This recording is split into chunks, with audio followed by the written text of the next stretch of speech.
ورحمة الله وبركاته. إن الحمد لله نحمده ونستعينه ونستغفره ونعوذ بالله من شرور أنفسنا ومن سيئات أعمالنا من يهده الله فلا مضل له ومن يضلل فلا هادي له وأشهد أن لا إله إلا الله وحده لا شريك له وأشهد أن محمدا عبده ورسوله. أما بعد فإن خير الحديث كتاب الله وخير الهدي هدي محمد صلى الله عليه وسلم وشر الأمور محدثاتها وكل محدثة بدعة وكل بدعة ضلالة وكل ضلالة في النار. সম্মানিত উপস্থিতি, যে জিনিসটা নিয়ে আলোচনা আজকে করব, জিনিসটা হয়তো বলতে পারেন যে এটা কেন আলোচনার বিষয় হলো। ইকামতি দিন এটা একটা শারঈ পরিভাষা। এটা কি শারঈ পরিভাষা? শরীয়ত এটাকে বাস্তবায়নের জন্য বলেছে, শরীয়ত এটাকে অনুমোদন করেছে, এটাকে কোনোভাবে ইগনোর করার কোনো সুযোগ নেই। কিন্তু সমস্যা হচ্ছে কি জানেন, সমস্যা হচ্ছে যেমনিভাবে একটু আগে আপনারা জেনেছেন যে জিহাদ একটি শরঈ পরিভাষা, কিন্তু জিহাদের সাথে লাগিয়ে দিয়েছে কি সন্ত্রাসবাদ। তখনই হয়েছে সমস্যাটা। ইকামতি দিন একটি শরঈ পরিভাষা। এমন অবস্থা হয়েছে ইকামতি দিনের, এক ভাই, আপনাদের চট্টগ্রামের এক ভাই পত্রিকায় চাকরি করে, আমাকে টেলিফোন করে বলছে ইকামতি দিন করতে তো আল্লাহ বলে নাই, পুরো অস্বীকার। বললাম যে আলামিন ভাই আপনি কি বললেন? উনি আপনার চিটাগাং মানুষ। বলে যে না, এমন কোনো কিছু পাই নেই। আচ্ছা, আপনি না পাইলে না এটা বলেন না, আপনি হয়তো পান নাই কিন্তু আছে। মানে উনার উদ্দেশ্য হচ্ছে এটা, উনি দেখেছেন ইকামতের দিনের নামে যে ভণ্ডামি চালু হয়েছে এটাকে উনি ভীষণ ভয় পেয়ে গেছেন। একজন সাধারণ মানুষ চিন্তা করে যে এইটা যদি কোনো ইকামতের দিন হয়, এটা আল্লাহর দিনের অংশ কিনা আমার সন্দেহ হচ্ছে।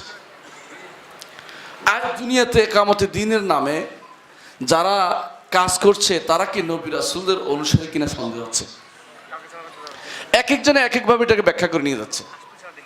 কেউ ব্যাখ্যা করছে এইভাবে যে আমি যেভাবে বুঝি এইভাবে ইকামতের দিন। একজনে আমাকে ফোন দিল গত পরশু অথবা গত শনিবার ফোন দিয়েছে, আমাকে বলতেছে যে আপনার সাথে কথা আছে। আমি বললাম যে আপনার সাথে কথা বলা শর্ত হচ্ছে এটা, আমি চিনে ফেলেছি লোকটাকে, আপনাকে অবশ্যই যে কোনো জিনিসের সংজ্ঞা বুঝ পেতে হলে আমাদের সালফে সালেহীন নীতির কাছে ফিরে যেতে হবে। নিজের মন মতো ব্যাখ্যা দিলে আমি নিব না। এই শর্ত যদি আসেন আমি আপনার সাথে বলবো। তিনি এটা নিতে রাজি হননি। তিনি বলছেন যে রসুল কি বলেন নাই যে যারা হাদিস কোরআন বহন করে তাদের চেয়ে পরে যারা আসবে তারা বেশি বুঝবে? নাউজুবিল্লাহ। উম্মতের পূর্ববর্তী পুরা গোষ্ঠীকে যারা জাহেল বানিয়ে ছাড়তেছে, একটা বিরাট গোষ্ঠী এখন তৈরি হয়েছে যারা মনে করে যে খোলাফায়ে রাশিদার পরে আর কেউ ইসলাম বুঝে নাই, ওরা এখন বুঝতেছে নতুন করে। আপনি তাদেরকে শুনে দেখবেন, তাদের অনেকেই খোলাফায়ে রাশিদার পরে আর কোনো ইসলামের কোনো অস্তিত্ব ছিল না তারা মনে করে। তাদের দেয়া পদ্ধতিতে যতক্ষণ পর্যন্ত প্রতিষ্ঠিত না হবে কিছু, ততক্ষণ পর্যন্ত ইকামতের দিন নাকি হবে না। এটা কে শিক্ষা দিল? কে বুঝিয়ে দিল? এটা সম্পূর্ণরূপে একটা ভ্রান্ত ধারণা। এর উপর চলছে তারা, এর উপরেই তারা বিরাট জনগোষ্ঠীকে তৈরি করছে। এবং এটার উপরে তাদের জিজ্ঞাসা করলে তারা অনবরত বদনামি করতে থাকে সাহাবায়ে কেরামের, ইমামদের। তাদেরকে ইমাম মনে করে না, ইমাম মনে করে ওদেরকে যারা মারামারি হানাহানিতে লিপ্ত। এদের একমাত্র কারণ হচ্ছে ইকামতের দিন নামের মধ্যে তাদের যে ভ্রান্ত ধারণা চালু আছে সেটাই তাদেরকে পথে নিয়ে যাচ্ছে। সম্মানিত উপস্থিতি, ইকামতের দিন এটা আজকে ভালো করে বুঝে নিতে হবে আমাদেরকে। একটু সময় লাগবে, তারপর ইনশাআল্লাহ বুঝে নেব। 40 মিনিটের মধ্যে আমি শেষ করব। ইকামতের দিন দুইটি শব্দ, একটা ইকামত একটা দিন, তাই না? দুইটা শব্দ তো। এটা শারঈ শব্দ কেন, এটা আমি দলিল দিয়ে দেব। এর আগে শুনেন, ইকামত শব্দটির মূল অর্থ কোনো কিছুকে সোজা করা, বাঁকা হয়ে গেছে সোজা করে দেয়া, কোনো কিছু ঠিক করা। কোনো স্থাপনা বাঁকা হয়েছে ঠিক সোজা করছেন, কোনো বেড়া বাঁকা হয়েছে সোজা করছেন, কোনো মানুষ বাঁকা হয়ে গেছে তাকে সোজা করে দিলেন। অর্থাৎ যে কোনো জিনিস সুন্দর সুসম্পন্ন করার নাম হচ্ছে একামতের দিন। একামত, একামত বুঝছেন? যে কোনো জিনিস সুন্দরভাবে সুসম্পন্ন করার নাম হচ্ছে একামত, যে কোনো দাঁড় করানো। সালাত যে দাঁড় করান কি দেন? একামত দেন না? অর্থাৎ দাঁড় করাবো সালাতকে, সালাত সুন্দরভাবে প্রতিষ্ঠিত হবে, এটা নাম হচ্ছে একামত। একামত বুঝছেন? এটা হচ্ছে একামত। এখন আসেন, কোরআনে কারীমে আল্লাহ তাআলা কতবার একামত শব্দটি ব্যবহার করেছেন? কোরআনে কারীমে আল্লাহ তাআলা 85 বার শব্দটি ব্যবহার করেছেন। এর মধ্যে 54 বার বিশেষ্য আর 31 বার ক্রিয়ারূপে আসছে, বিশেষ্য রূপে আসছে। ক্রিয়ারূপে আসছে 54 বার, আর 31 বার আসছে বিশেষ্য রূপে। সরি, উল্টা বলেছি। সব মিলিয়ে কোরআনে কারীমে যেগুলিকে দাঁড় করা দিতে বলছে, সুসম্পন্ন করতে বলেছে, এগুলি কি কি? প্রথমে কোরআনে কারীম বলেছে যে দ্বীনকে দাঁড় করাও, দ্বীনকে প্রতিষ্ঠিত করো, দ্বীনকে সোজা করো, বাঁকা হইতে থেকে তাকে মুক্ত করো, এটা একটা। দ্বিতীয়ত, ইহুদি নাসারাদের বলছে সম্পর্কে বলছে, তোমরা যদি তাওরাত এবং ইনজিলকে সোজা করতে পারতে, অর্থাৎ তোরা বাঁকাভাবে ধরছো তো, সোজা করে ধরতে পারতে তো উপকার হতো। তৃতীয়ত, মানুষের চেহারাকে আল্লাহর দ্বীনের জন্য সোজা করে রাখার জন্য নির্দেশ দেওয়া হয়েছে 40 বার। সালাতের জন্য 40 বার, মানুষের চেহারাকে আল্লাহর দ্বীনের জন্য সোজাভাবে রাখার জন্য 4 বার নির্দেশ দেওয়া হয়েছে। সালাতকে 40 বার নির্দেশ হয়েছে সোজা করার জন্য। আচ্ছা, আল্লাহর সীমা রেখাকে প্রতিষ্ঠিত করার জন্য, সুসম্পন্ন রাখার জন্য নির্দেশ দেওয়া হয়েছে 3 বার। ওজন কায়েমকে, ওজন বাঁকা টাকা হয় না হিসাব করতে বাজারে গেলে, এটা সোজা রাখার জন্য বলেছে 2 বার। আর সাক্ষ্য প্রতিষ্ঠিত করার জন্য, যথাযথভাবে সাক্ষ্য দেওয়ার জন্য, বাঁকা সাক্ষ্য না দেওয়ার জন্য বলেছে 1 বার। কোনো দেয়াল ধসে যাচ্ছে, দুনিয়ার কর্মকাণ্ড সোজা করার জন্য 1 বার বলা হয়েছে। এই মিলে সর্বমোট 54 বার কোরআনে কারীমে আসছে, যে কোরআনে কারীমে যে এইভাবে আসছে যে কোনো দিন সোজা করার কথা আসছে। এখন দ্বীনের কথা সোজা বুঝছেন কিনা? সোজা করার অর্থ, একামত অর্থ বুঝছেন? আচ্ছা, আমরা একটা একটা করে যাই। দ্বিতীয় হচ্ছে দ্বীন। দ্বীন শব্দটি অর্থ হচ্ছে দানা থেকে, দান অর্থ হচ্ছে কোনো কিছু মেনে নেয়া, আনুগত্য করা। আনুগত্য শব্দ কি বুঝায় না যে এখানে আরেকটা শব্দ আছে, কেউ নির্দেশ দিবে? বুঝায় কিনা? বুঝায়। এই জন্য কোরআনের দ্বীন আর ধর্ম এক জিনিস না। কোরআনের দ্বীন আর ধর্ম কখনো এক জিনিস না। আবুল হোসেন ভট্টাচার্যের একটা বই আছে নামে দ্বীন, ধর্ম, রিলিজিয়ন, আপনারা পড়ে থাকবেন অনেক সময়। কখনো দ্বীন ধর্ম নয়। ধর্ম হিন্দুদের একটা ধর্ম, মানুষ যা ধারণ করে তাই ধর্ম হয়। যেমন বিদ্যুতের ধর্ম কি? মানুষকে বিদ্যুৎ স্পৃষ্ট ধরে ফেলা, বিপদে ফেলে দেয়া, নষ্ট করে, ধ্বংস করে দেয়া, এটা বিদ্যুতের ধর্ম। মানে বিদ্যুতের ধর্ম এটা, ওর কাজে এটা, যার কাজ যেটা, ওটার নাম ধর্ম মূলত, এটা বাংলা ভাষা। ইসলাম কিন্তু এই জন্য দ্বীনকে কখনো ধর্ম বলতে বলে নাই, এটা দ্বীন। ইসলামের দৃষ্টিতে দ্বীন হচ্ছে এমন জিনিস যেখানে একদিকে আছে আনুগত্য, একদিকে আছে নির্দেশ, না হলে এটা দ্বীন হয় না। বুঝছেন? একদিকে কি আছে? আনুগত্য, আর একদিকে নির্দেশ। তাহলে আপনার মন মতো কোনো রকমেই দ্বীনকে ব্যাখ্যা করার কোনো সুযোগ নেই। একদিকে আছে আনুগত্য, একদিকে আছে নির্দেশ। আনুগত্যের দিক, নির্দেশের দিক, এগুলো তো পরের কথা। এমনি দ্বীন শব্দটি বেশ কিছু অর্থ আছে। সেটা কি? পরাক্রমশীলতা আছে, আধিপত্য আছে, পুরস্কার আছে, বিচার হিসাব নিকাশ আছে। আমি এগুলো অর্থ বর্ণনা করছি না।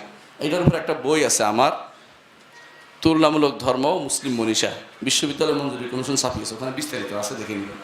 তো সেখানে দ্বীনের বিস্তারিত আলোচনা আসছে। আরেকটা বই আছে বিশ্বের প্রধান ধর্মসমূহ, ওইটার মধ্যে বিস্তারিত আলোচনা করেছি। আমি শুধু একটুকুই বলবো, দ্বীনের মধ্যে 2টা জিনিস অবশ্যই থাকবে। একটা হচ্ছে কি? একটা হচ্ছে কি? একটা হচ্ছে নির্দেশ, আরেকটা হচ্ছে আনুগত্য। কারো নির্দেশকে কেউ পালন করার নাম দ্বীন। এই হিসাবে আল্লাহর দ্বীন ছাড়া অন্যগুলোও দ্বীন হয়। কারণ ধরেন শ্রীকৃষ্ণ বলছে আর মানুষ শুনছে, আছে না? ধরেন সাধু পল বলছে, মানুষ শুনছে, আছে না? ধরেন অমুক বলছে, শুনতেছে, গুরু নানক বলছে, তার অনুসারে শুনছে, শোনা আছে দ্বীন। এই হিসেবে দ্বীন হতে পারে, কিন্তু আর দ্বীন যেটা, এটা হচ্ছে একমাত্র ইসলামের জন্য নির্ধারিত। আলিফ লাম দিয়ে যে দ্বীন হবে, ইসলাম ছাড়া কারোর জন্য এই শব্দটি ব্যবহার করা যাবে না। আর দ্বীন, এই জন্য আল্লাহ বলছে ইন্না দ্বীনা ইনদাল্লাহিল ইসলাম। এর বিপরীতে দেখেন লাকুম দীনুকুম ওয়ালিয়া দিন বলছে, আলিফ লাম বাদে কোনো সমস্যা হয় না। মা কানা লিয়াখুযা আখাহু ফি দীনিল মালিকি বলছে, কিন্তু আর দিন যখন হবে সেটা একমাত্র কি হবে? আল্লাহর দিন হবে। ইকামতি দিন, এটার আগে দিন শব্দটি কোরআনে কি আসছে? একামত শব্দ যেমন আসছে, দিন শব্দটি কোরআনে কারিমে ৮০ বার আসছে। কয়বার? ৮০ বার আসছে। আল্লাহ তাআলা কোরআনে কারিমে দিন শব্দটির যে অর্থটুকু করেছেন, আনুগত্য অর্থ বেশি করেছেন। আমি ওই দিকে যাচ্ছি না, মূল জিনিসটা কোরআনে কারিমে যেটা বুঝিয়েছেন, কখনো বুঝিয়েছেন আনুগত্য, কখনো কোরআনে কারিমে প্রতিদান অর্থে আসছে, যেমন মালিক ইয়াউমিদ্দিন, প্রতিদানের দিনের অনুবাদ করেন আপনারা। আবার কোথাও আসছে জীবন ব্যবস্থা, ওমাই ইয়াবতাগি গায়রাল ইসলামি দীনান ফালা ইউকবালা মিনহু ওয়া হুয়া ফিল আখিরাতি মিনাল খাসিরিন। কখনো আসছে মৌলিক আকীদা, শারআ লাকুম মিনাদ দীনি মা ওয়াসা বিহি নূহান, শেষে বলছে আন আকিমুদ্দিন, মৌলিক আকীদা বিষয়ের কথা আসছে। আমরা দেখতে পাচ্ছি যে আকীদা বিশ্বাসের অর্থ আসছে, আবার আসছে দিন অর্থ পথ ও পন্থা, আবার দিন অর্থ আসছে হুকুম বা বিধান, এ অর্থ আসছে। আবার দিন কিয়ামতের অর্থ আসছে, ওয়া ইন্না দীনা লাওয়াকি'উ, কিয়ামত অবশ্যই অনুষ্ঠিত হবে। এই সব তো কোরআনে কারিমে আসছে। হাদিসে দিন কাকে বলা হচ্ছে, এটার সাথে যুক্ত আজকে আমাদের আলোচনাটা। কোরআনে কারিম হচ্ছে হাম্মা, বহু অর্থ বহন করে। হাদিস দ্বারা এটাকে ব্যাখ্যা করতে হয়। আমাদের জন্য যে অংশটুকু দিন হিসাবে আল্লাহ মনোনীত করেছেন, তা রাসূলুল্লাহ সাল্লাল্লাহু আলাইহি ওয়াসাল্লাম বলে দিয়েছেন, কোরআনে কারিমে তা এসেছে। দিন হিসাবে কোন জিনিস আসছে? রাসূলুল্লাহ সাল্লাল্লাহু আলাইহি ওয়াসাল্লাম, আপনারা সবাই হাদিস জিবরিল সম্পর্কে জানেন তাই না? হাদিস জিবরিল সম্পর্কে কে কে জানেন দেখি হাত তোলা দেন তো। মাশাআল্লাহ, আমরা জানেন না সংখ্যায় বেশি ধরে নিলাম। রাসূলুল্লাহ সাল্লাল্লাহু আলাইহি ওয়াসাল্লাম একদিন বসা ছিলেন, এমন সময় একজন এসে বসছেন তার সামনে। কেউ চিনে না, কেউ তাকে চিনে না, এমনকি সফর করে আসছে এমনও বোঝা যায় না। রাসূলুল্লাহ সাল্লাল্লাহু আলাইহি ওয়াসাল্লাম বসা আছেন, কেউ কথা বলে না। ওই লোকটি এসে বললেন, ইয়া রাসূলুল্লাহ, আমাকে আপনি ঈমান সম্পর্কে জানান। রাসূল বলেন যে ঈমান আন তু'মিনা বিল্লাহি ওয়া মালাইকাতিহি ওয়া কুতুবিহি ওয়া রাসূলিহি ওয়াল ইয়াউমিল আখির ওয়াল কদরি খাইরিহি ওয়া শাররিহি। বলে দিলেন রাসূলুল্লাহ সাল্লাল্লাহু আলাইহি ওয়াসাল্লাম এটুকু। ঈমানের ৬টি রকম বললেন। লোকটি বলল, সাদাকতা, আপনি সত্য বলেছেন। তো আমরা আশ্চর্য হলাম যে লোকটি প্রশ্ন করে আবার বলে সত্য বলেছেন, এটা কেমন কথা? এরপরে রাসূলুল্লাহ সাল্লাল্লাহু আলাইহি ওয়াসাল্লামকে সে জিজ্ঞাসা করলেন, সেই লোকটি, যে আখবিরনি আনিল ইসলাম, আমাকে ইসলাম সম্পর্কে জানান।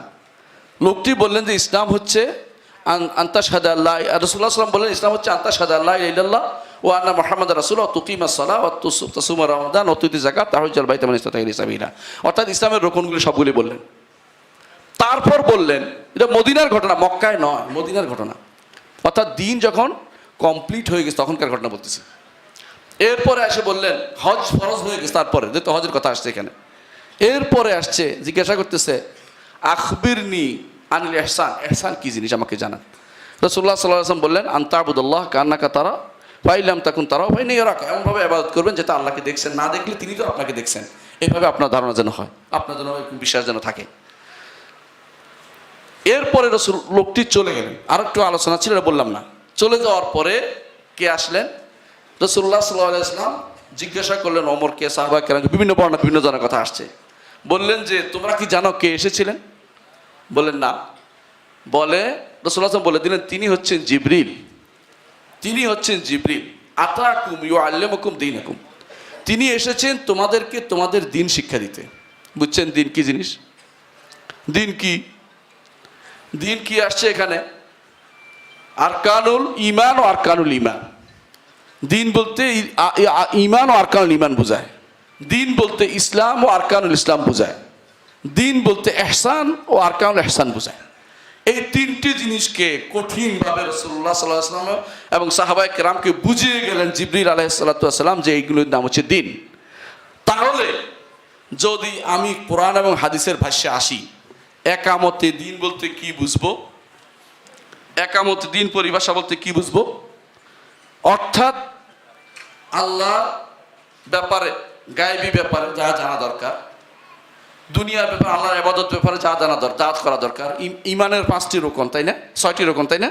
ইমানের 6টি রকম, ইসলামের 5টি রকম, ইহসান প্রতিষ্ঠা করা, এগুলির নাম দিয়েছেন জিবরিল আলাইহিস সালাতু ওয়াস সালাম দিন। এগুলির বাদে কি আর দিন নেই? আরগুলি আছে, সেগুলি এত গুরুত্বপূর্ণ নয় যেগুলো এগুলি এত গুরুত্বপূর্ণ রয়েছে। কারণ এই পাঁচটি দেখেন, ইমানের 6টি রোকন প্রত্যেকে লাগবেই, একজনও বাদ দিতে পারবেন না, তাই নাকি? লাগবে না? কেউ কি ইমান না এনে পারবে? ইমান রোকনগুলি বাদ দিতে পারবে? পারবে না। ইসলামের রোকনগুলোর মধ্যে যারা ধনী তাদের 5টাই লাগবে, যারা গরিব তাদের জন্য বাকি 3টা লাগবে, তাই না? লাগবে না? লাগবে। বাকি ইহসান প্রত্যেকেরই লাগবে। ইসলাম এমন জিনিসের গুরুত্ব বেশি দিয়েছে যেগুলো প্রত্যেকের লাগে, প্রত্যেকের জন্য, যেগুলো অবশ্যই করণীয়।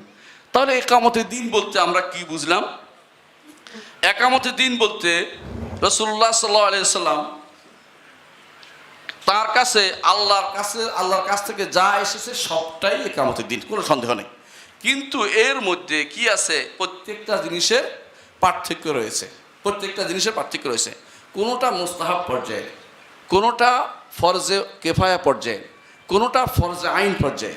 ফরজে আইন 3টা আপনাকে বাস্তবায়ন করতেই হবে। একটা হচ্ছে ইমান আরকানুল ইমান, ইসলাম আরকানুল ইসলাম, আরেকটা হচ্ছে ইহসান আর আরকানুল ইহসান। এইটা আপনার মধ্যে থাকতেই হবে, নাহলে আপনি কিন্তু ফরজিয়াত আদায় করলেন না, একামতের দিন থেকে দূরে সরে গেলেন। তাই সেই হিসাবে আপনি দেখুন আপনার কি দরকার। প্রথম দরকার হচ্ছে ইমান। এই সবগুলির মধ্যে যেই জিনিসটা ব্যাপারে নবী রাসূলগণ সবাই ঐক্যী ছিলেন সেগুলি হচ্ছে আরকানুল ইমান। আরকানুল ইমানের ব্যাপারে সবাই ঐক্য ছিলেন, কিন্তু আরকানুল ইসলাম সব জায়গায় ছিল না। সবাই মক্কায় হজ করতে আসেন নাই, সবার উপরে 5 ওয়াক্ত সালাত ফরজ ছিল না। হয়তো ফরজ ছিল, কিছু সালাত ছিল, 5 ওয়াক্ত সালাত ফরজ ছিল না। সবার উপরে এই পদ্ধতিতে যাকাত দেয়া ছিল না। সবার উপরে তেমনিভাবে সওমের একই নীতি ছিল না। বোঝা গেল? কিন্তু আল্লাহর উপর ইমান, রাসূলের উপর ইমান, আখিরাতের উপর ইমান, তাকদীরের উপর ইমান, মালায়েকাদের উপর ইমান এবং কিতাবের উপর ইমান, এগুলির ব্যাপারে কোনো দিন কোনো নবী রাসূলগণ কোনোদিন মত পার্থক্য করেন নাই। সবার কাছে এটা ছিল বাধ্যতামূলক জিনিস। তাহলে আমি মুফাসসিরদের কথা লম্বা করব না, শুধু একটুকু বুঝিয়ে বলতে চাই যে একামতে দিন দ্বারা কি বোঝানো হয়েছে এইটা মুফাসসিরদের থেকে শুনে নিন। আমরা একটি আয়াত পড়তে চাই, যে আয়াতটি দিয়ে সবাই দলিল দেয়। কেউ কেউ বই লিখে ফেলেছে, যে আয়াতটি দিয়ে কেউ কেউ বই লিখে ফেলেছে। এটা আপনার পাবেন, এটা এই আয়াত হচ্ছে দলিল যে একামতে দিন করতে হবে, এটাই হচ্ছে দলিল। সেটা কি আয়াত? সূরা আশ-শুরার 13 নম্বর আয়াত। সূরা আশ-শুরার 13 নম্বর আয়াত। এই আয়াতটি হচ্ছে সবাই এটা নিয়ে হাওলাহা ইউদান দেন, প্রত্যেকের চারপাশে ঘুরাঘুরি করে, কিন্তু এর ব্যাখ্যাটা আমরা শুনে নেই সলফে সালিন থেকে, যে একামতের দিন বলতে কি বোঝানো হয়েছে, কে কি বলেছে। এতক্ষণ কিন্তু আমরা বিস্তারিত বলেছি, যেটা না হলেই নয়। দিনের আটটুকু কারো উপরে হয়তো দেখবেন যে কোনোদিন জিহাদের ফরজিয়ত আসছে না, যেমন একটু আগে আলোচনা শুনেছেন, এটা কোনো ফরজে আইন হয় না, বিশেষ অবস্থায় হয়, সর্ব অবস্থায় এটা কোনো ফরজে আইন নয়, এটা সবাই জানে। কিন্তু ইমান না এনে পারবে? ইসলামের আরকানগুলো অস্বীকার করে পারবে? পারবে না। ইহসান অস্বীকার করে পারবে? পারবে না। তাহলে এইগুলো কিন্তু বোঝা যাচ্ছে আপনার আমার জীবনের মূল জিনিস এগুলোর ব্যাপার। এই জন্য যখনই আয়াতের তাফসির আসে, আয়াতটা আগে পড়ে শোনাই, তারপরে অর্থ করব। আল্লাহ তাআলা বলছেন, শারআ লাকুম মিনাদ দীনি মা ওয়াসা বি নূহান ওয়াল্লাযী আওহাইনা ইলাইকা ওয়া মা ওয়াসা বি ইব্রাহিমা ওয়া মূসা ওয়া ঈসা আন আকিমুদ দীনা ওয়া লা তাতাফাররাকু ফি। আল্লাহ তাআলা বলছেন যে তোমাদের জন্য ওই দিনটি প্রবর্তন করে দিচ্ছি, বিধিবদ্ধ করে দিচ্ছি, দিন যার ওসিয়ত করেছিলাম নূহকে। যার ওসিয়ত করেছে কাকে? নূহকে। তারপর যা ওসিয়ত করেছে আপনার কাছে, যার পর তা ওসিয়ত করলাম ইব্রাহিম, মূসা, ঈসা, এই বলে যে তোমরা দিনকে প্রতিষ্ঠিত করো এবং তাতে বিভেদ সৃষ্টি করো না, তাতে বিভেদ সৃষ্টি করো না। মুশরিকদেরকে আপনি যার দিকে ডাকছেন সেটা তাদের কাছে কঠিন মনে হয়। খেয়াল করেন, মুশরিকদের কাছে কঠিন মনে হয় যেটা, সেটা উল্লেখ করা হচ্ছে। মুশরিকদের কাছে কঠিন মনে হয়। সমস্ত বলা হচ্ছে নবী রাসূলদের মধ্যে নূহ, ইব্রাহিম, মূসা, ঈসা, মুহাম্মদ সাল্লাল্লাহু আলাইহি ওয়াসাল্লাম কয়জন? 5 জন। এদেরকে বলা উলুল আজম মিনার রাসূল। রাসূলদের মধ্যে এরা সবচেয়ে বেশি দৃঢ় প্রতিজ্ঞ সম্পন্ন রাসূল। এদেরকে আল্লাহ উল্লেখ করে বলছেন যে আমি তাদেরকে বলছি একামতে দিন করতে নির্দেশ দিয়েছি। নবীরা সবাই কমনভাবে যে কাজটি করেছেন সেটাই হবে একামতের দিনের কাজ। যেটা কেউ ভিন্নভাবে করেছেন সেটার ভিতরে ঢুকবে না। সেটা ওই নবীর জন্য, ওই সময়ের জন্য সেটা তার জন্য প্রযোজ্য হবে, অন্য সময়ের জন্য সেটা প্রযোজ্য ছিল না, এটা মনে রাখতে হবে। অর্থাৎ যেই জিনিসে কমন, ঈসা আলাইসাল্লাম ডাকছে, ঈসা আলাইসাল্লাম জেহাদের দিকে ডাকেননি, খেয়াল করেন।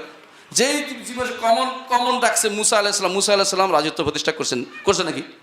কোনখান রাজা ছিলেন নাকি? ছিলেন না। ইব্রাহিম আলাইসাল্লাম তিনি কোন জায়গায় রাজা ছিলেন? কোথাও ছিলেন না। নূহ আলাইসাল্লাম রাজা ছিলেন না। তাহলে আপনি কমন জায়গায় আসেন, যেখানে 5 জনকে আল্লাহ তাআলা বলছে তোমরা এটা প্রতিষ্ঠা করো।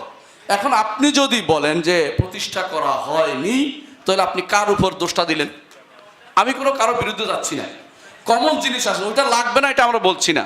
আমরা শুধু এটাই বলতে চাই যে কোনটার গুরুত্ব আপনার কাছে বেশি পাবে, কোনটার ব্যাপারে নবী রাসূলদেরকে আল্লাহ তাআলা বাধ্য করেছেন যে এটা তোমাদের করতেই হবে, এটার ব্যাপারে তোমাদের কোনো ছাড় নেই। আপনারা জানেন যে কোনো শরীয়তে 2 বোনকে একসাথে বিয়ে করার অনুমতি ছিল কি না? তাহলে কমন জায়গা এটা হয় নাই। শরীয়তের বিশেষ জায়গাতে কমন একটা জিনিস ইন্টারেস্ট হয় না, বোঝা গেল? এটা নয়। অর্থাৎ শরঈ অনেক মাসআলাতে তাদের মধ্যে অনেক পার্থক্য ছিল, কিন্তু এই শরীয়তে এসে পরিবর্তন হয়েছে। কিন্তু কেউ কি বলতে পারবে ঈমানিয়াতের মধ্যে কোনোদিন পার্থক্য হয়েছিল? কোনোদিন পার্থক্য হয়নি। তাহলে এই জন্য এসে যখন এটার ব্যাখ্যা করেছে দেখবেন, তখন ইমাম কুরতুবী রাহমাতুল্লাহ আলাইহি বলতেছেন যে এখানে ইবনে আব্বাস থেকে বর্ণনা আসছেন যে এখানে যেটা বলা হচ্ছে যে নাসির সাঈদী বলতেছেন যে তাদের শরীয়ত যে প্রবর্তন করেছে, না এটা না, সরি, তিনি বলতেছেন যে ইবনে আতিয়া বলতেছেন দিনকে তোমরা কায়েম রাখো, এর দ্বারা উদ্দেশ্য নিয়েছেন তোমরা দিনকে সর্বদা অনবরত সংরক্ষণ করো, সুদৃঢ় রাখো, তাতে কোনো বিরোধ কিংবা অস্থিরতা সৃষ্টি ব্যতীত। এটা কি, এই যে জিনিসটা তো বলছে, এটা কি আপনাকে বলছে না বাইরের লোককে বলছে? ব্যক্তিকে বলছে। ব্যক্তি জীবনে যদি কোনো সেটা করে সেটাই দিন কায়েম হয়ে যাবে, দুর্ভাগ্যবশত আমরা এটাকে অন্যদিকে নিয়ে যাচ্ছি।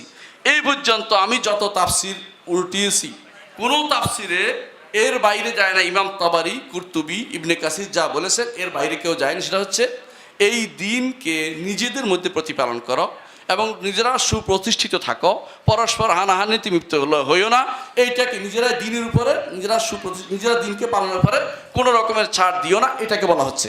তো একামতির দিন বলতে যে জিনিসটা আমরা বুঝলাম সেটা হচ্ছে দিনকে সহজ সরল সোজাভাবে নাও। আমাদের শেখ মোহাম্মদ সালেহ আলাইহি বলতেছেন অর্থ বক্রতা অবলম্বন করো না, কারণ বক্রতা অবলম্বন করার মাধ্যমে তোমরা দিনের মধ্যে বাড়াবাড়ি এবং ছাড়াছাড়ি করবে, এটা করিও না।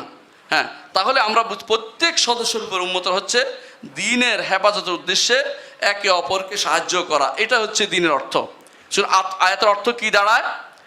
আল্লাহ তাআলা দিন দিয়েছেন, আল্লাহ তাআলা শরীয়ত দিয়েছেন, সারা আলাদা এমন একটি দিন আমাদের জন্য প্রকাশ করে দিয়েছেন, আল্লাহ তাআলা দিয়েছেন, যেটা আল্লাহ তাআলা নূহকে দিয়েছেন, ইব্রাহিমকে দিয়েছেন, মূসাকে দিয়েছেন, ঈসাকে দিয়েছেন এবং মুহাম্মদ সাল্লাল্লাহু আলাইহি ওয়াসাল্লামকে দিয়েছেন।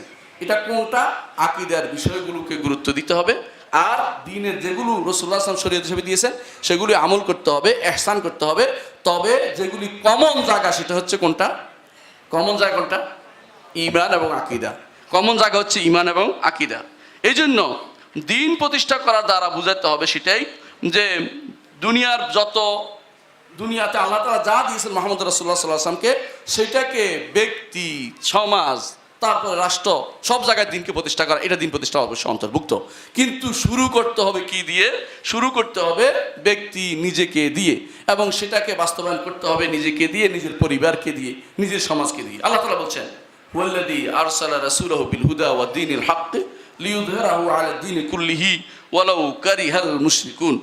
আল্লাহ তাআলা এটা সূরা ফাতিহা বলেছেন, তাওবাতে বলেছেন, সফে বলেছেন, বারবার এটা বলেছেন। এর দ্বারা দিন কোনো খণ্ডিত জিনিস নয়, পুরো জিনিসটাকেই আপনি বাস্তবায়ন করবেন। তাহলে দিনের যে জিনিসগুলো আমরা বলছি, ফরজে আইন আছে, ফরজে কিফায়া আছে, আর কিছু আছে কি নফল পর্যায়ে, সবটাই দিন প্রতিষ্ঠা করার ক্ষেত্রে সবগুলির ব্যাপারে আপনার প্রচেষ্টা থাকবে। তবে আপনাকে অবশ্যই যে জিনিসটা করতে হবে সেটা হচ্ছে যেটা সর্বযুগে সর্বনবী রাসূলদের ছিল, সেটা ছিল তাওহীদ। তা দিয়ে আপনাকে শুরু করতে হবে, এটা কোনো পর্যায়ে দ্বিতীয় অবস্থানে আসবে না। দুর্ভাগ্যবশত আমি এখন কিছু জায়গায় যাব যেটা আপনি বুঝতে পারবেন যে কেন এই কথাটা বারবার বলতেছি। দিনের উপর অটল থাকা, যেটা মূল অর্থ সেটা হচ্ছে তাওহীদের উপর অটল থাকা। তাওহীদের উপর অটল থাকলে আপনি বাকি জিনিসগুলো সোজাভাবে আপনি এগিয়ে নিতে পারবেন। এই জন্য যে জিনিসটার ব্যাপারে আমরা বিভ্রান্তি তৈরি করছি সেটা বলতেছি। আমরা বুঝতে পারলাম যে তাওহীদের উপর অটল থাকাই হচ্ছে দ্বীনের মূল শুরু, এবং এইটা দিয়ে শুরু করতে হবে, আর যতটুকু যাওয়া যায় অতটুকু পর্যন্ত যেতে হবে। এটা হলো মূল কথা। আমার দায়িত্ব যতটুকু অতটুকু আমাকে পালন করতে হবে। নবী রাসূলগণ এটাই করেছেন, প্রত্যেকে তাওহীদ প্রতিষ্ঠা করে গেছেন। এমনকি হাদিসে আছে রাসূলুল্লাহ সাল্লাল্লাহু আলাইহি ওয়াসাল্লাম বলেছেন, কোন নবী কিয়ামতের মাঠে আসবে তার একজন অনুসারী থাকবে। কোন নবী আসবে তার একজনও অনুসারী থাকবে না। কোন নবী কিয়ামতের মাঠে আসবে তার সামান্য কয়জন অনুসরণ থাকবে, হাতে গোনা। কোন নবী আসবেন তার অনেক মানুষ থাকবে, মুসা আলাইহিস সালাতু ওয়াস সালাম। এরপরে মুহাম্মদ রাসূলুল্লাহ তার অনুসারী অনেক বেশি হবে। এটা বলেছেন রাসূলুল্লাহ হাদিস দিয়ে বলেছেন। এর অর্থ হচ্ছে যে কারা তাওহীদের উপর থাকবে তারা কিন্তু নবীর সাথে থাকবে, তাওহীদ না থাকলে নবীর থাকা হবে না। যেই জিনিসটি সবার জন্য বাধ্যতামূলক একামতের দিনের, সেটা হচ্ছে তাওহীদ।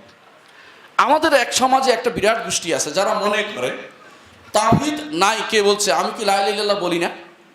আমরা লা ইলাহার অর্থ বুঝি না? আমরা সবই বুঝি, আমরা এই করি সেই করি, বিভিন্ন রকমের কথা। কিন্তু তাদেরকে যদি জিজ্ঞাসা করা হয় ইলাহ এবং রবের মধ্যে কি পার্থক্য, তা তারা বলতে পারবে না। এটা বাস্তব কথা। আল্লাহ তাআলা কোরআনে কারীমে ইলাহ এবং রবের মধ্যে পার্থক্য করেছেন। রব্বুবিয়তকে তারা স্বীকার করত, কিন্তু ইলাহ একমাত্র আল্লাহর ইবাদত হোক এটা মানত না। আপনি যদি এই চট্টগ্রামের কথাই বলি, যদি জিজ্ঞাসা করেন যে তোমাদের রবকে, সবাই এক ডাকে বলবে কি? আল্লাহ। কিন্তু যদি বলেন যে এই মাজারগুলির দরকার নাই, কি বলবে? এইটা কেন বলতেছে? আমাদের ওলি আল্লাহদের কি হবে? ঠিক কিনা বলেন? এরকম হয় না? এইটা নয়, শুধু যারা আজ বই লিখেছে, গ্রন্থ লিখেছে, তারাও দুর্ভাগ্যবশত কোরআনের 4টি মৌলিক পরিভাষা লিখে ফেলছে বই। অথচ দেখবেন ইলাহ এবং রবের মধ্যে পার্থক্য করতে পারেনি। শাসক, আইনদাতা এগুলি ইলাহর অর্থ করেছে। আইনদাতা, শাসক এগুলি ইলাহর অর্থ নয়, কোনোদিন ছিল না। নিজেরা বানিয়ে লিখলে হয় না, আপনাকে অবশ্যই ফিরে যেতে হবে সেখানে যেখানে সলভেশন কি অর্থ করেছে, আসলে শব্দটার কি অর্থ। রবুবিয়ত হচ্ছে এমন জিনিস, 3টে জিনিসের নাম রব। 3টে জিনিসের মৌলিক, একটা হচ্ছে সৃষ্টি, একটা হচ্ছে মালিকানা, যিনি সৃষ্টি করেছেন, যিনি আমাদের মালিক, যিনি আমাদের সব কিছু পরিচালনা করেছেন, তিনি হচ্ছেন রব। এটা রবের অর্থ 3টা। আর ইলাহের অর্থ হচ্ছে আমি আল্লাহর জন্য কি করি সেটা। ওই 3টা আল্লাহর কাজ। তিনি আমাকে সৃষ্টি করেছেন, তিনি আমার মালিক, তিনি আমাকে সব কিছু পরিচালনা করেন, জীবন দেন, রিজিক দেন, সব কিছু দেন। এটা আল্লাহর কাজ, আমার কাজ না। ওগুলো আল্লাহকে নির্ধারণ করা। আর ইলাহ অর্থ হচ্ছে আমি কি করি। আমি আল্লাহর জন্য ইবাদত করি, একমাত্র আল্লাহর ইবাদত করি। আল্লাহর ইবাদতের বাইরে আমি কিছু করি না, তাকে শুধু সেজদা করি। সালাতি ও নুসুকি ও মাহিয়া ও মাতি আল্লাহর জন্য নির্ধারণ করি। এটা হচ্ছে আমার কাজ, এটা হচ্ছে ইলাহ। অথচ ওই সমস্ত বইতে এমন বিভ্রান্তি দেওয়া হয়েছে, সারাক্ষণ শুধু শাসক আর শাসন ছাড়া কোনো শব্দ সেখানে খুঁজে পাবেন না। ইলাহ অর্থ দেখলেই সেখানে কেউ অনুবাদ করেছে লা ইলাহা ইল্লাল্লাহর অর্থ। একটা বই বের করেছে কিছুদিন আগে, দেখলাম, বান্দার ডাকে আল্লাহর সাড়া। লা ইলাহা ইল্লাল্লাহ অনুবাদ করেছে আল্লাহ ব্যতীত কোনো কি নাই, শাসন ক্ষমতার অধিকারী কেউ নাই, বা এই জাতীয় মহাশাসক কেউ নাই। এগুলি কে বলছে? মানে ইলাহর অনুবাদটা পর্যন্ত ভুল। কেন? যেই জায়গাতে আপনি এখনো তাওহীদটা প্রতিষ্ঠা করতে পারেননি জনগণের মাথায়, পারছেন? এই চট্টগ্রামের ভূমিতে কি তাওহীদ প্রতিষ্ঠিত হয়েছে? আপনি কতটুকু খুঁজে বের করতে পারবেন? সেখানে আপনি কিসের উপরে ইসলাম কায়েম করবেন? ওই লোকগুলোর একজন মুর্শিদ ছিল, বড় লোক, হাসান হুদাইবি। তিনি বলেছিলেন যে তোমাদের অন্তরের ভিতরে তাওহীদের ব্যবস্থাপনা করো, তাহলে আর দুনিয়ার বাইরে তাওহীদ করতে বেশি দেরি হবে না। আগে তোমাদের নিজেদের মধ্যে তাওহীদের ব্যবস্থাপনা করো। ঘরে ঘরে যদি তাওহীদ প্রতিষ্ঠা হয়ে যায়, তাহলে দেখবেন যে আল্লাহর রহমতে আল্লাহর দ্বীন প্রতিষ্ঠা হয়ে যাবে, আলহামদুলিল্লাহ। কিন্তু সমস্যা হচ্ছে এটা, আমরা দ্বিতীয় যে সমস্যায় ভুগি সেটা হচ্ছে, যেটার কথা আমরা বললাম সেটা হচ্ছে, প্রথম সমস্যা কি বললাম, যে তাওহীদের ইকামতি দ্বীন অর্থই বুঝি শাসন ক্ষমতায় গিয়ে আমরা রাষ্ট্র প্রতিষ্ঠা, দ্বীন প্রতিষ্ঠা করব। এটা হচ্ছে সম্পূর্ণ উল্টিয়ে দেয়া, এটা একটা ভুল ধারণা।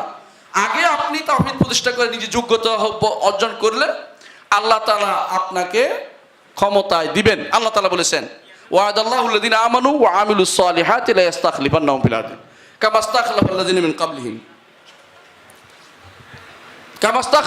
মিন ক্বাবলিহিম তাহলে আপনি দেখতে পাচ্ছেন ঈমান এবং আমলে সালেহের পরিণতিতে আল্লাহ তাআলা রাষ্ট্র দিবেন।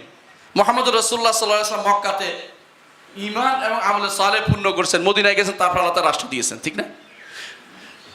রাসূলুল্লাহ সাল্লাল্লাহু আলাইহি ওয়াসাল্লাম দাওয়াতের মূল টার্গেট দিয়েছেন তাওহীদকে।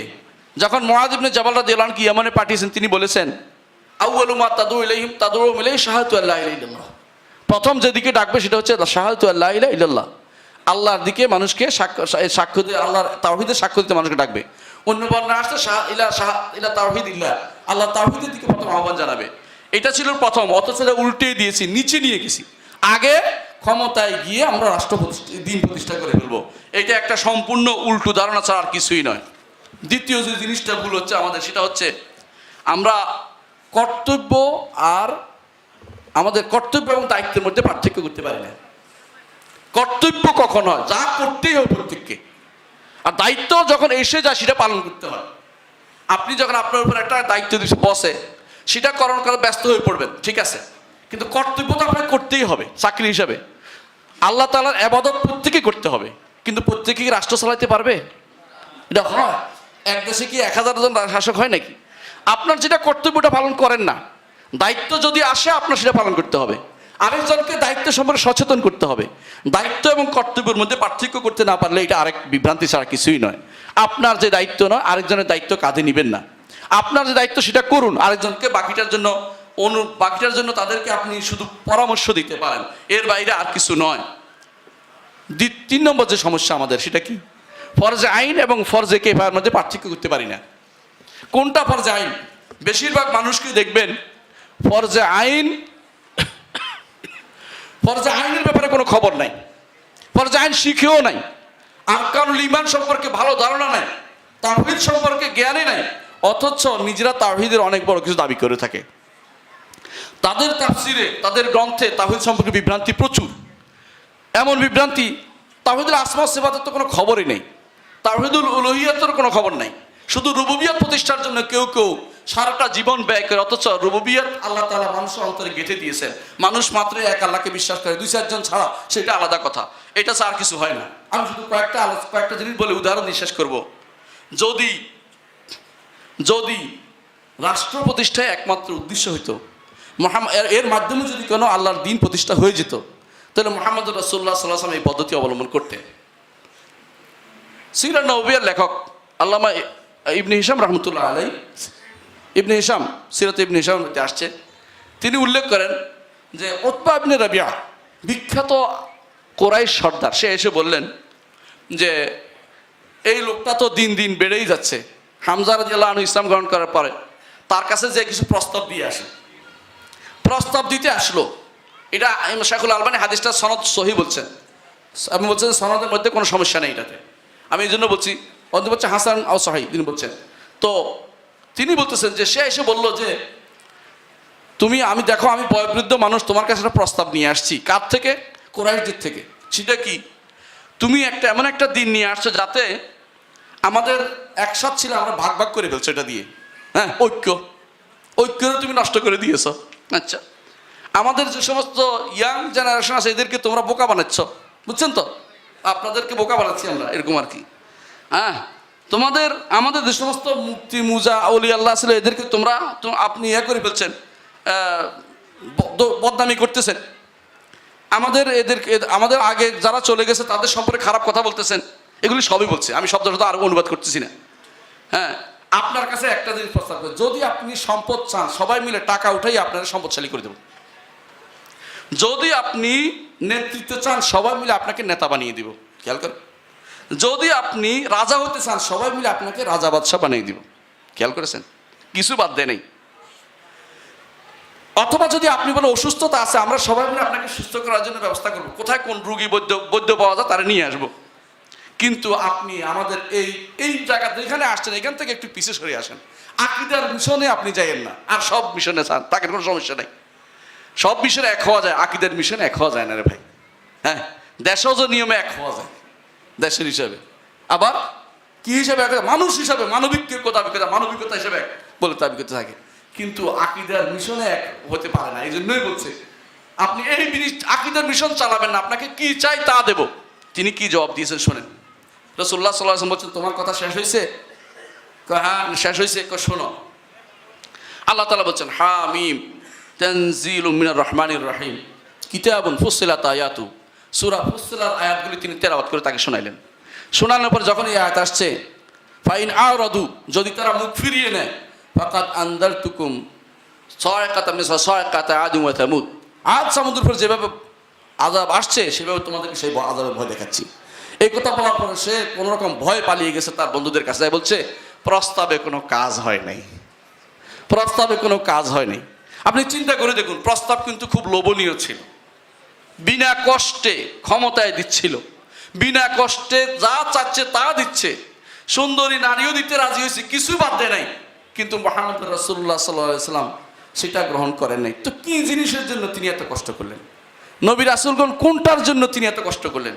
কোনটা কায়েম করার জন্য ইকামতের দিন নামে তারা চেষ্টা করলেন? আর কিছু নয়, সেটা কি?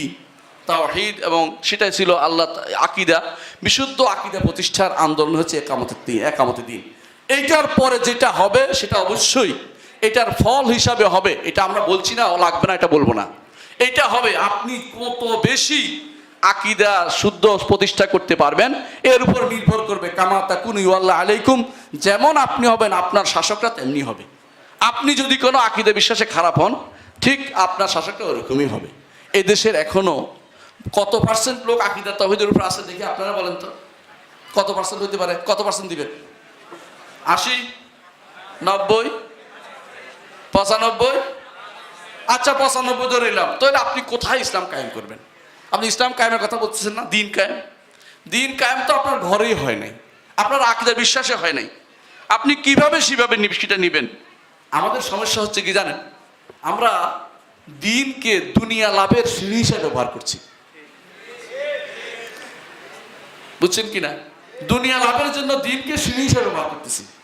এইভাবে বলতে বলতে কিছু মানুষ আসবে, তারা ভোট দিবে, আমি সংসদে যাবো, তারপর কথা বলবো। হ্যাঁ, আপনার এই জিনিস দিয়ে কি ইসলামের কায়েম হয় বলেন তো? কত মানুষ এভাবে গেছে, আবার ইসলাম আবার প্লেস ঘুরে বাসে চলে গেছে, তারা কিছুই করতে পারে না ইসলামের। আপনাদের চোখের সামনে মিশরে তারা ক্ষমতায় গেছিল না? থাকে নাই কেন? আমি মিশরীদের জিজ্ঞাসা করে দেখছি, বেশিরভাগ মানুষ এখনো সহিহ আকীদা আসে নাই তাদের।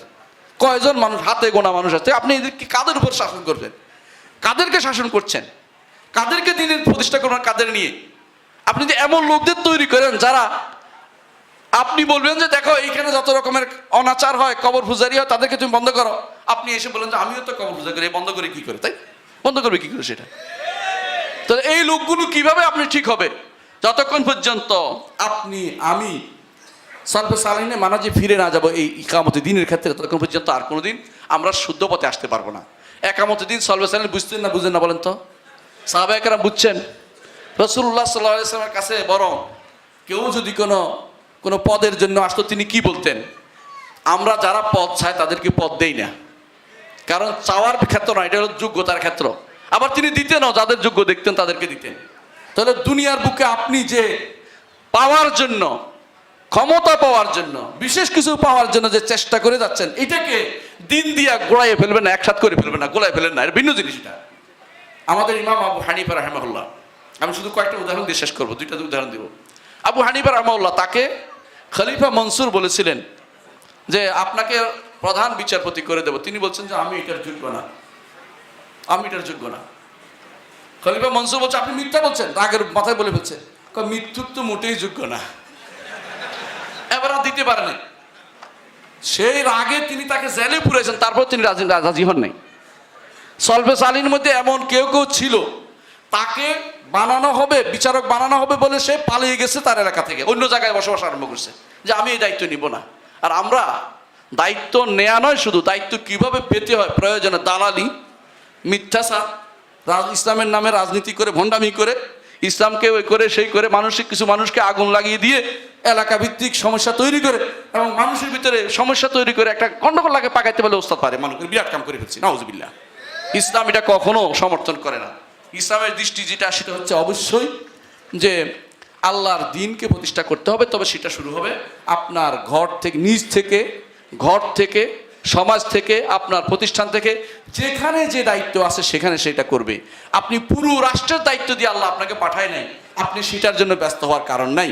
যে দায়িত্ব আল্লাহ দেন নাই, আল্লাহর কাছে শুকরিয়া আদায় করেন যে আমাকে যতটুকু আমি দায়িত্ব পালন করে যাই। এর জন্য আমাকে জিজ্ঞাসা করা হবে। আলা কুল্লুকুম রাইন ওয়া কুল্লুকুম মাসউলুন আন রাইয়াতিহি। প্রত্যেকে রাখাল এবং প্রত্যেকে তার রাখালিপনা সম্পর্কে জিজ্ঞাসা করা হবে যে আপনার অধীন যারা ছিল তাদেরকে আপনি কি করেছেন। আপনার পরিবারের কি সবাই তাওহীদ মানে? বলেন, কয়জনের পরিবারে তাওহীদ মানে? অনেকেই আমার কাছে ফোন করে বলে যে আমি আমার বাবাকে বুঝাতে পারছি না, আমার মাকে বুঝাতে পারছি না। যদি তাই হয় তাহলে আপনি নিজের বাপ মা এত কাছের মানুষকে বুঝাতে পারেন না, উপরের মানুষকে না বুঝাতে পারলে তো হানাহানি মারামারি যান কেন?